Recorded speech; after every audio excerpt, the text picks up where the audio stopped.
Once you come in here and you have to detox, you're traumatized. You're just constantly shaking because your body's hurting.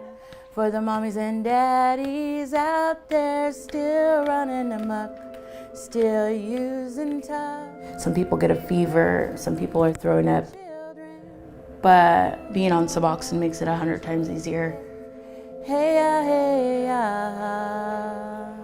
Jails do sometimes provide some basic care for people in withdrawal, but that can often be Gatorade and an ibuprofen. And they're not really fundamentally providing the treatment that somebody with an opioid use disorder needs.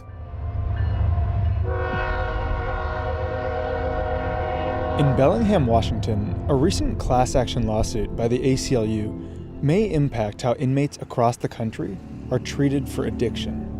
Whatcom County has changed dramatically over the last 15 years. It's still a great community to live in. It's a great community to raise your family. But like the rest of the country, we're experiencing a heroin epidemic that has entrenched itself here in our community and is affecting crime. It's destroying lives and it's destroying families. It's something we're very focused on eradicating here in our community. I've been working for the Sheriff's Office in the Corrections Bureau in the jail since 1981, so that's going on 39 years. Approximately 70 to 80% of our offender population has some issues with some type of substance. When we're dealing with folks when they're coming into custody, withdrawal is like a really bad case of the flu or a bad case of food poisoning. It's like the flu, but 100 times worse. I've been an addict for 24 years. I was 13 when I first picked up. Hello, ladies. I've had my issues in the past when I was using and did some stupid things. Other than that, my charges are for driving. I started Suboxone about 8 years ago. Suboxone is a form of medication-assisted treatment. It's prescribed by a growing number of physicians to help those suffering from opioid use disorder curb their craving. There had been a couple of times I slipped, I fell off. When I came in last year, I was on Suboxone, and they didn't give it to me then, and so I had to detox. And so it set me up for a really hard time not being able to be given my Suboxone in here. When I got out of here, I relapsed. I relapsed for 10 months. I think that if I went back to last year and they gave me Suboxone, I wouldn't be here right now doing 180 days. Our challenge in working with the criminal justice system is the transition from incarceration back out into the community. Charles Watrous runs a medication-assisted treatment program in Whatcom County that often works with inmates in the first few days they're released from jail. When we started our program in 2017 in Whatcom County, we wanted to coordinate and be able to continue delivery of services to our patients. What's your current dose? 3 8-milligram tablets. And it's oftentimes not until they get released from jail a week or two later that they said that they were not allowed to continue their medication, went through the horrible withdrawal process, and then were released and then trying to scramble to get back into treatment. I know Whatcom County, yes, I've been there, so I know exactly. They don't care what you go through in there. When I went in like the second and third time, for stupid little things, I actually said I wasn't sick because I know they don't take care of you. They put you on the first floor and they call that sick thing, and they don't check on you. We've always treated withdrawals symptomatically. We can give them pain medication, it's normally Tylenol. We'll also use medication that'll help stop the diarrhea. We tried to offer Whatcom County Jail our support in getting their program off the ground, but it was sort of falling on deaf ears. It wasn't until Mark Cook from the ACLU reached out to me and said, we're looking at cases where patients are being denied access to medication-assisted treatment. And it really started the ball rolling from there.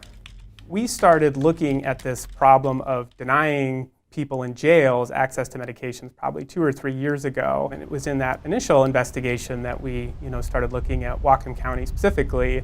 The county jail had been taking some steps forward. In 2016, Wendy and her medical staff began offering medication-assisted treatment to pregnant inmates. If a pregnant woman starts going through withdrawal, she can lose the baby and she may lose her own life. When I first started using heroin was 12 years ago. We thought since we could control all other drugs, we could control that one. We ended up being wrong. One time I was actually pregnant with twins, and I came in and I lost, I don't know if it was from the gel that I actually lost the twins, but I did lose them at 6 months because one heart stopped, and then it stopped the other heart. So it was from not taking Suboxone though.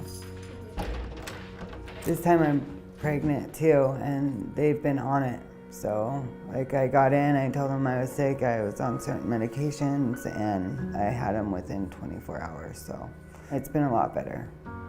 We were working our way towards the medication-assisted withdrawal. It's just, things are expensive and you've got to plan them in budgets and yada. And at that point, and still I would argue it's not necessarily the community standard within jails.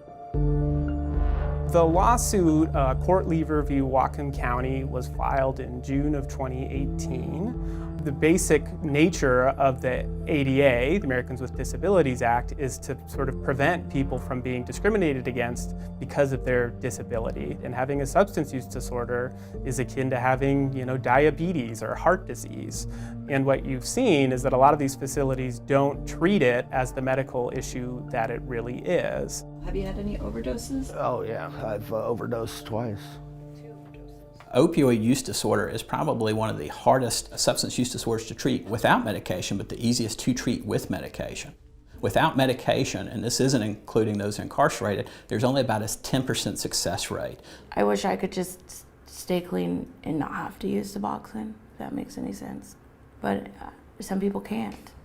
One thing I would like, for the judges to understand when people come in and take care of their warrants, and this is why they ran for a couple of years, because back in 2018 or 17, they were forced to detox in jail. That's my issue. The basic crux of this case is that people on MAT should be able to stay on that prescription medication too. In April of 2019, Whatcom County settled the class action lawsuit with the ACLU and agreed to begin offering medication-assisted treatment to inmates suffering from opioid use disorder within 90 days. Money that might have been spent in a lawsuit is now being spent on this program.